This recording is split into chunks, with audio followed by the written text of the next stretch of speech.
Dear Darla, so I take it that things are getting a mite serious over there. Good for you. I trust you are smiling at him brightly.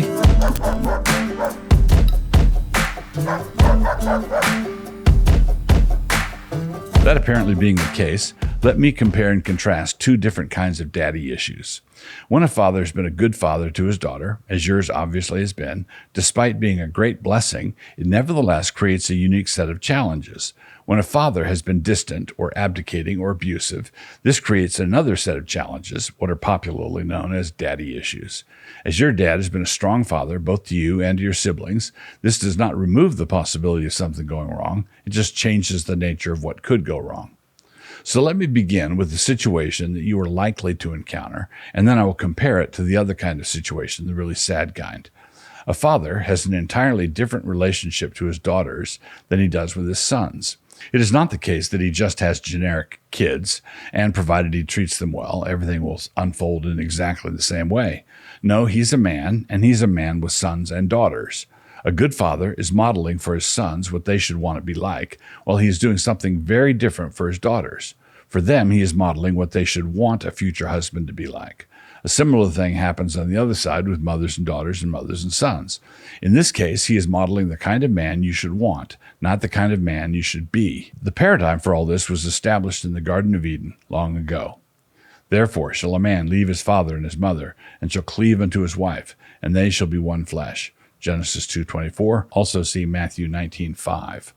Sons leave, daughters are given. This means the son detaches from his father in a manner that is very different than how a daughter detaches, although they both are separated from their families of origin in order to form a new family unit. When the Apostle Paul is writing about the different requirements for the sexes in the course of a service of worship, he says this, "Let your women keep silence in the churches, for it is not permitted unto them to speak, but they are commanded to be under obedience, as also saith the law."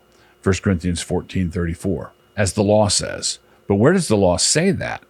The most likely candidate is found in Numbers 30, the passage that talks about how to manage it when a daughter or a wife has made a vow to the Lord. I won't quote the passage at length here, but it is worth looking up and reading through carefully. Numbers 30, 3-16. In that passage, if a woman vows something to the Lord, her father has the authority to abrogate that vow when he first hears of it. But if he hears of it and says nothing, then her vow stands. This shows how even an abdicating father is held responsible. His inaction is treated by the law of God as action. If this young woman then marries, the same principle carries over to her new husband. If he hears of it and says nothing, then the vow stands. This shows that there is an analogous relation between a father and daughter and a husband and a daughter. Both a father and a husband are heads, and at a wedding, that covenantal headship is transferred. But I would have you know that the head of every man is Christ, and the head of the woman is the man, and the head of Christ is God. 1 Corinthians 11:3. If the head of the woman is the man, referring to her husband, if we place these passages together, this means that her father was her covenant head before she was married. And why are you bringing all this up, you might be asking? I'm in love, so why the deep theology? Well, this is all going to be enormously practical in just a few months. The stronger and tighter your relationship with your dad, the more of a challenge it will be transferring that allegiance to a different man. Not only that, but a different man who's 30 years younger than your dad and that much more inexperienced, and who doesn't have the same kind of deep account with you that your father does. About the only thing he has over your father is that he can probably run faster. But it is not hopeless. What he has going for him is that this whole thing is apparently a design feature. God intends for this to be done, so when it is done right, it really is glorious. But there are ways in which it can be done poorly, ineptly, or not at all. So it is a father's task to have his daughter's emotional bank account full and topped off. But he has to do this in such a way as enables her to transfer it all to another bank. If he does this right, he is giving a new and inexperienced husband a head start and time enough to learn the ropes. The new husband can draw on the account that the father established. But if dad is the wrong kind of alpha father, he's going to have trouble letting go, or his daughter might have trouble letting go, or both. And this is how the poor daughter becomes the rope in a tug-of-war. One of the temptations that comes to strong fathers is the temptation of viewing strong sons-in-law as competition somehow. This is the setup for all kinds of problems. When your dad gives you away, he is such a gracious Christian gentleman, I have no doubt that he will do it right. But sometimes daughters don't have their father's wisdom, and they compare their husbands to their dads in the wrong way. And there are fathers, and I'm afraid that I've seen them, who give their daughter's hand ceremoniously during the wedding, but in no other way. They don't really let go, in other words.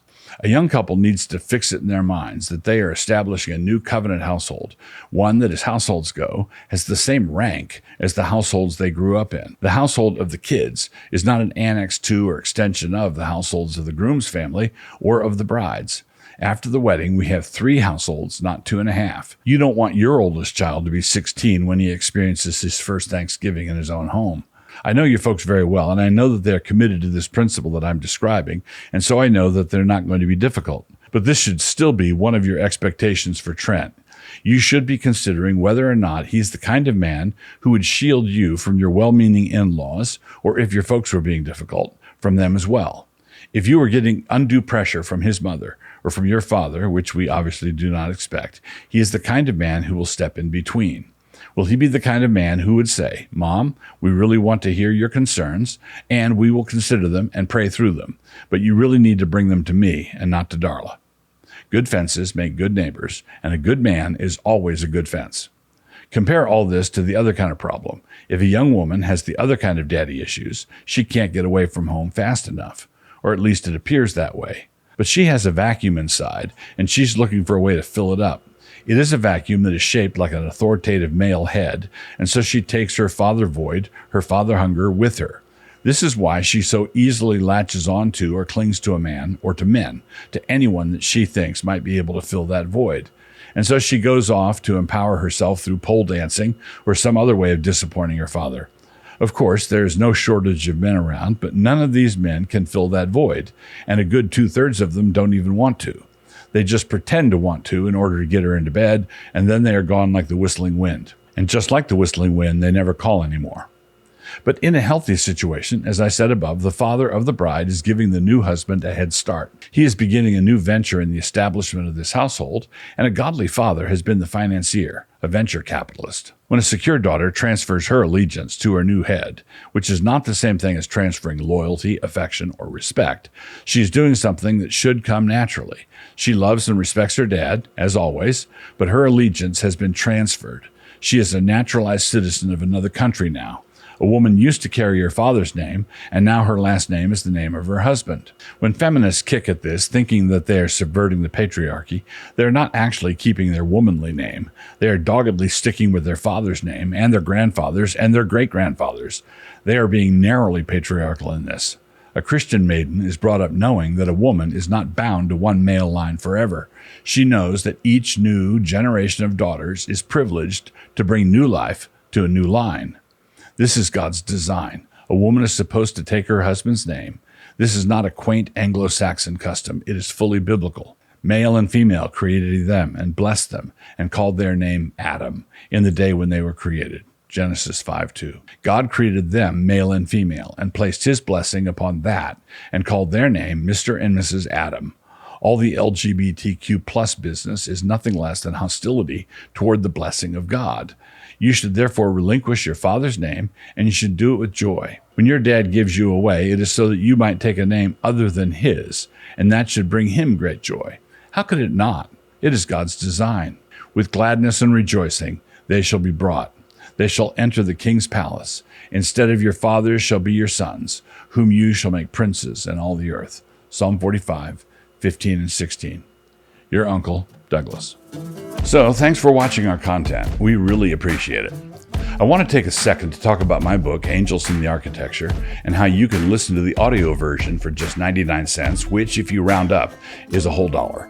The modern view of the world is empty and lifeless, nothing more than a bunch of matter in motion, with life by the thousandth, millionth chance emerging from chaos. The modern world, as a result, can only conceive of progress as more efficiency, more technology, more domination, greatly improved matter in motion. By way of contrast, the Christian faith presents a glorious vision for culture and a vision of the world in which truth, beauty, and goodness are built into the very molecules of the universe. Angels in the Architecture, which I wrote together with Doug Jones, the book covers such diverse topics as creeds, poetry, history, the church, feasting, and storytelling. And here comes my best imitation of a salesman. The audiobook is now available at mycanonplus.com. If you haven't joined Canon Plus yet, what's wrong with you? Oh, yeah, excuse me. You can get your first month for just 99 cents by using promo code DOUG99, DOUG99, all caps. My name is in there not as an ego thing. We're just trying to help you remember it.